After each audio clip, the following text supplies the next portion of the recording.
Tuhan, saudara, selamat siang. Pada hari ini kita akan belajar firman Allah. Nanti kalau ada yang mau nanya boleh ya, seperti sharing. Nanti kita tanya jawab. Firman Allah diambil dari kitab Kejadian pasal yang ke-6 ayat 1 sampai dengan ayat yang ke-8. Kejadian pasal 6 ayat 1 sampai dengan ayat yang ke-8. Saya baca ayat 1, saudara-saudara, ayat yang kedua. Judulnya kejahatan manusia. Ketika manusia itu mulai bertambah banyak jumlahnya di muka bumi, dan bagi mereka lahir anak-anak perempuan, maka anak Allah melihat bahwa anak-anak perempuan manusia itu cantik-cantik. Lalu mereka mengambil istri dari antara perempuan-perempuan itu, siapa saja yang disukai mereka. Berfirmanlah Tuhan, Rohku tidak akan selama-lamanya tinggal di dalam manusia, karena manusia itu adalah daging, tapi umurnya akan 120 tahun saja. Pada waktu itu orang-orang raksasa ada di bumi, dan juga pada waktu sesudahnya, ketika anak Allah menghampiri anak-anak perempuan manusia, dan perempuan-perempuan itu melahirkan anak bagi mereka. Inilah orang-orang yang gagah perkasa di zaman purbakala, orang-orang yang penyemang. Ketika dilihat Tuhan bahwa kejahatan manusia besar di bumi, dan bahwa segala kecenderungan hatinya selalu membuahkan kejahatan semata-mata, maka menyesallah Tuhan bahwa Ia telah menjadikan manusia di bumi, dan hal itu memilukan hatinya. berfirmanlah Tuhan, Aku akan menghapuskan yang telah kuciptakan itu dari muka bumi, baik manusia maupun hewan, dan binatang-binatang melata, dan burung-burung di udara, sebab aku menyesal bahwa aku telah menjadikan mereka. Tetapi Nuh mendapat kasih karunia di mata Tuhan. Nah, saudara yang dikasih Tuhan, di dalam kitab Kejadian pasal 6 ini, waktu bumi bertambah banyak dengan manusia, tapi ternyata manusia itu jahat. Tambah banyak manusia, kejahatan tambah rajalela. Manusia berbuat jahat, dan itu dikatakan memilukan hati Tuhan, memilukan hatinya. Ayat yang ke-6, maka menyesallah Tuhan bahwa Ia telah menjadikan manusia di bumi, dan hal itu memilukan hatinya. Kenapa hati Tuhan pilu? Karena manusia ternyata bertambah jahat, bertambah banyak, bertambah jahat.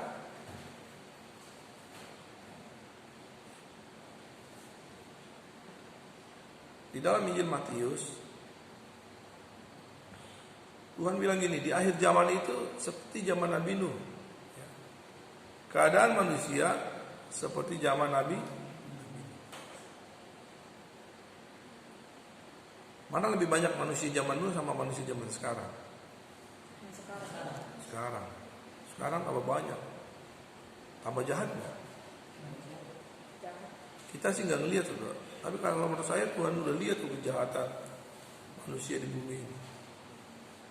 Ya, mungkin kita hanya lihat di berita, nggak ngelihat langsung. Tapi Tuhan melihat kejahatan itu semakin merajalela, semakin tinggi tingkat kejahatan. Di zaman Nabi Nuh Tuhan menyesal, ya. Maka menyesallah Allah menciptakan manusia itu. Ya.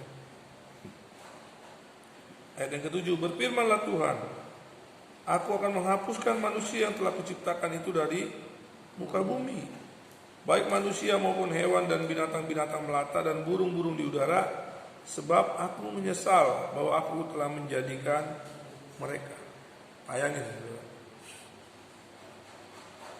tidak sesuai dengan keinginan hati Tuhan zaman dulu, sehingga Tuhan musnahkan manusia. Untung ada kitab Kejadian supaya kita tahu kan. Kalau nggak ada kitab Kejadian, mana kita tahu bahwa telah pernah terjadi pemusnahan manusia di muka bumi ini. Dan puji Tuhan, dari segitu banyaknya manusia zaman dulu, Ya. Nuh mendapat kasih karunia di mata Tuhan. Segitu banyaknya manusia, hanya satu keluarga loh yang benar-benar dekat dengan Tuhan, yang menyembah Tuhan, ya, yang memanggil nama Tuhan, hanya satu keluarga. Artinya jarang. Nah zaman sekarang banyak manusia di bumi ini, tapi saya rasa yang seperti Nabi Nuh juga sedikit. Ya. Seperti keluarganya Nabi Nuh sedikit.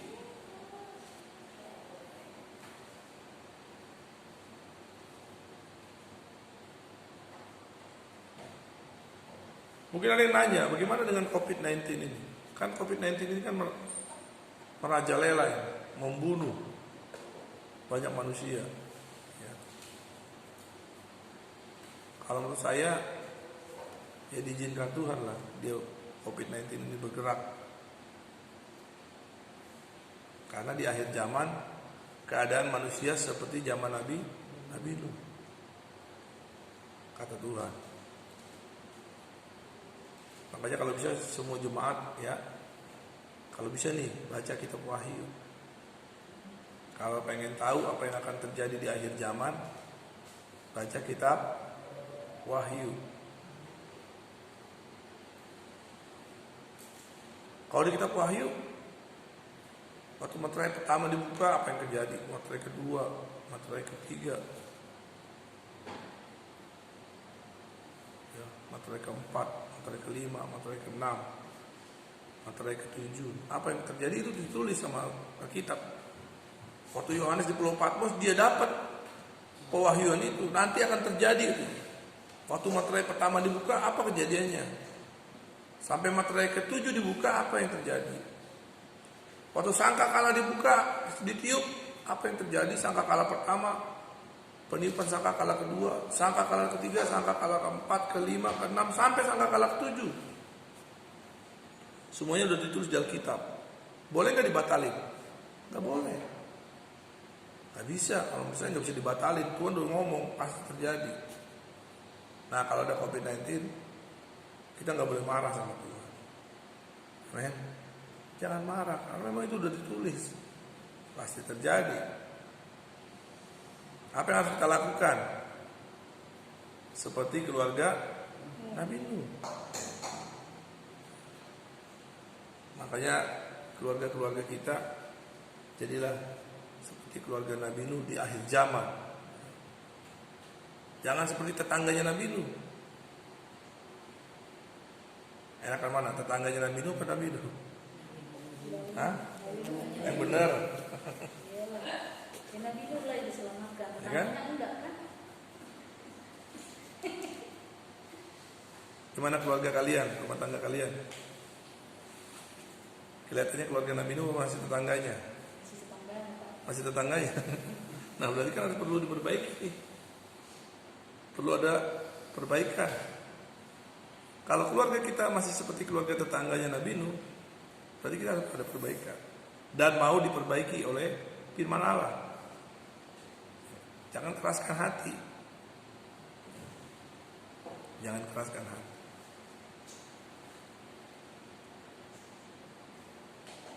Orang kalau sudah bertobat paling susah. Tapi kalau kita baca kitab Wahyu, itu banyak kata-kata bertobatlah.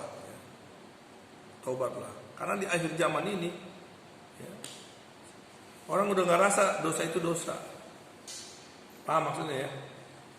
Kayak orang tinggal di tempat sampah, pembuangan sampah, di Bantar Gebang ada tempat pembuangan sampah. Kalau kita dari Babelan ke sana bau. Tapi orang sana nggak bau tuh, tinggal di pembuangan sampah. Kenapa? Karena udah terbiasa dengan sampah. Manusia gitu, karena udah terbiasa dengan dosa. Mereka nggak tahu dosa itu dosa. Kayaknya nggak berdosa ini, malah dosa. Nah ini yang perlu diwaspadai. Pendeta-pendeta pun kalau nggak mau mendengar firman, nggak mau dengar khotbah, bahaya juga, kurang baik juga. Kan pendeta paling sering berkhotbah kan. Tapi kalau dia nggak mau dengar khotbah, hati-hati. Nggak mau dengar khotbah orang lain, maksud saya. Kita perlu mendengar juga firman Allah.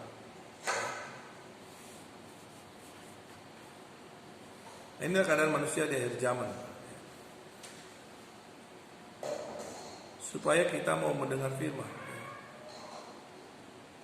jangan mengeraskan hati. Saya pernah baca itu di Ibrani pasal berapa itu? Janganlah keraskan hatimu, coba cari deh. Janganlah keraskan hatimu. Ibrani pasal berapa? 6 mungkin ya. Bisa cari di handphone.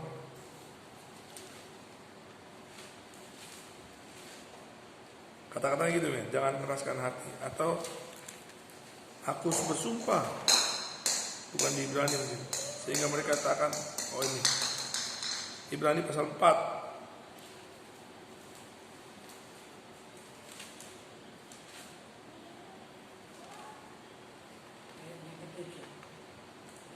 Iya.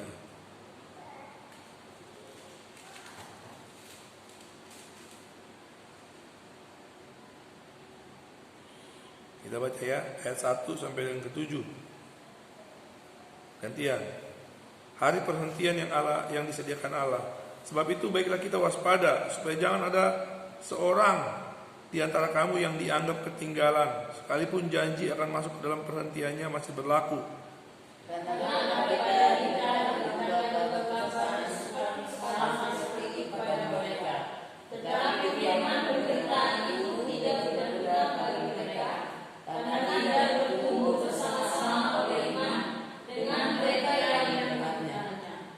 Sebab kita yang beriman akan masuk ke tempat perhentian seperti yang ia katakan.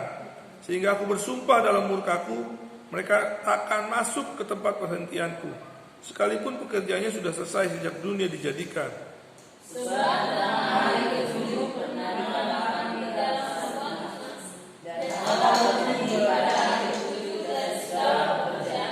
Dan dalam nas itu kita baca, mereka takkan masuk ke tempat perhentianku.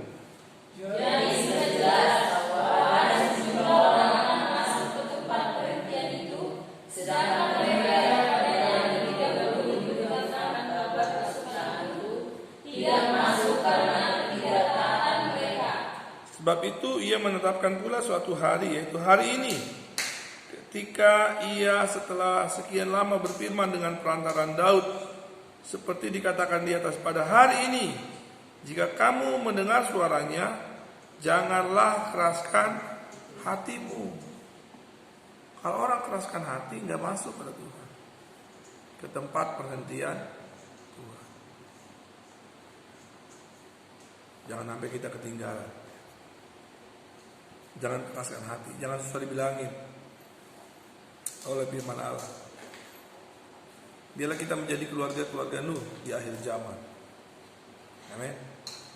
Jangan keluarga tetangganya Nabi Nuh dihanyutkan, ditenggelamkan oleh air bah ya, yang banjir yang tinggi. Tetangga-tetangganya mungkin bilang gini, Nuh, kalau hujan datang ntar gue naik ke atas pohon atau gue naik ke atas gunung. Nggak taunya gunung juga kelelep. Akhirnya mereka semua mati. Mereka mau meraskan hati juga, nggak mau dinasihatin oleh Nabi. Mungkin ada yang mau bertanya, saudara?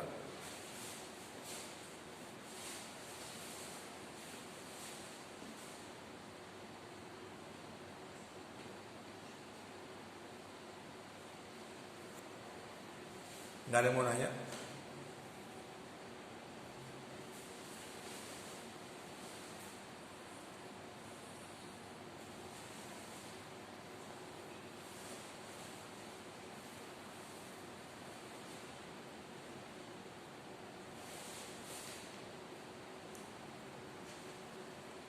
Semoga kiranya jelas ya. Kalau mau nanya men, nggak nanya lagi. Jelas. Kalau udah jelas, mulai hari ini nih, setiap malam, setiap apa? Halo? Setiap apa? Setiap malam bikin doa di rumah masing-masing. Yang iya tapi nggak dilaksanakan. Kira ada masalah, aduh kenapa Tuhan? Karena Tuhan begini, dia tiba-tiba datang, tek. Kalau dia datang, nggak ada ampun, tinggalin, nggak peduli saudara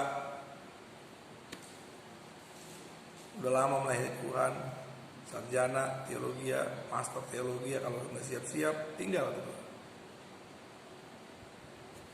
Kalau tinggal menghadapi masa aniaya, ya, menghadapi pembinasa keji. Jadi buat kita doalah, ya, minta ampun kalau ada dosa-dosa yang kita tahu di keluarga kita atau di hidup kita masing-masing, minta ampun, bertobat. Kalau kita tahu, lalu kalau tahu di antara keluarga kita yang berdosa, kita nasihatin, tegur, ya, supaya dia, ya ibaratnya bersih-bersih lah, ya, bersih-bersih namanya, bersih-bersih diri dari segala kenajisan dunia ini, ya. Paham kira-kira semuanya? Ya. Karena kejahatannya seperti kejahatan zaman Nabi Nuh. Kejahatan seks, kejahatan apa tuh, manusia yang keji. Ya. Sekarang kalau ada maling, tonjokin sampai habis, masukin di posting lagi, kasihan. Ya. Jadi manusia itu udah, ya, udah saya lihat seperti zaman Nabi Nuh, ya, keras, menimbulkan kejahatan semata-mata. Jadi buat kita, saudara yang dikasih Tuhan, ya, yang bertobat, semualah, pendeta juga perlu bertobat, ya, supaya waktu Tuhan datang, hari itu datang, Tuhan mengangkat kita, ya, karena kita milik Kristus, ya. Kita harus menjadi milik Tuhan. Ya.